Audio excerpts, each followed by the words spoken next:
pose a major threat to the stability of the Middle East, and we should be prepared to take action where our and our allies' interests are at risk. And under my administration, we'll build up the military as well as educate and provide aid for those in conflict areas that are unhappy with the terrorist situations in their countries.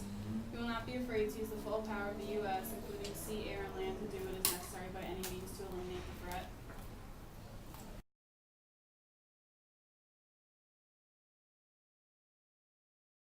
And I Why? believe that it's working and it's helping, but for every site that's being destroyed, it's Our being group plans to increase funding to Homeland Security to try and get ahead, stay ahead, and get ahead and stay ahead of ISIS and other foreign threats.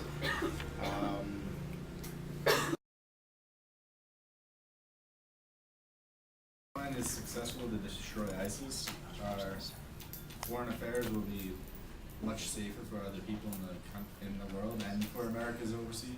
So that'll keep them safe overseas. Then for at home, we'll increase Homeland Security's funding and just overall make the borders safer for every American. At home, we plan on increasing security checks, so in airports or in subway transit systems. And for overseas, we don't want our troops to fight, so we have to keep our troops safe. And keep them safe by not having them fight, they will be there to reinforce our place in the Middle East. Troops everywhere, take, not send so many troops out to places that we're not fighting a full war with. And at home, I think that we should have more security in all transportation places, like airports, trains, everything that there's a possibility of something happening. You said you wanted to raise Homeland Security. How are we going to afford that? I defer to my Secretary of Economy. We'll answer that at a later date.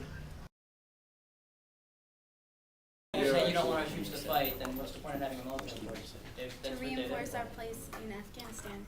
If we don't keep our troops in Afghanistan, then if we leave, the government that we set up there could completely go to waste. So if we keep our American troops there, just as to show as a show of power, then it's less likely that ISIS will attack them. Sean said that you were going to have security in just airports. Why would you just have it in airports, not anywhere else? I also said at border crossings. Not anywhere else, just those places. What I meant by that, sorry for the misconception, I also meant at train stations, anywhere that could allow someone to get into our country, via either a road or a train station or an airport, wherever you could get in or out of the United States, there's going to be extreme security personnel to check you for anything.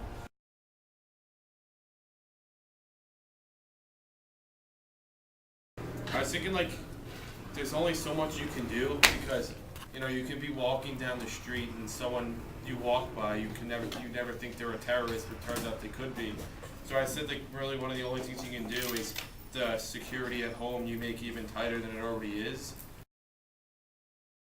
So more security in certain areas that weren't allowed before, in some places if you let the government in certain places that people would be opposed to, keep a better watch on the people.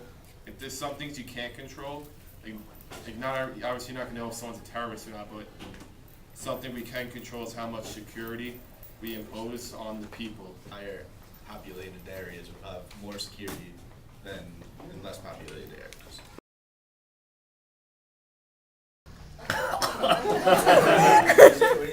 Well played, both of you. You should be taking notes on what he just asked. I got it all here, baby.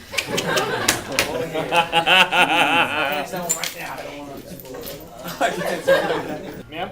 Wait, I'm sorry. You're just talking about airports, right? Did you see on the news that little kid who was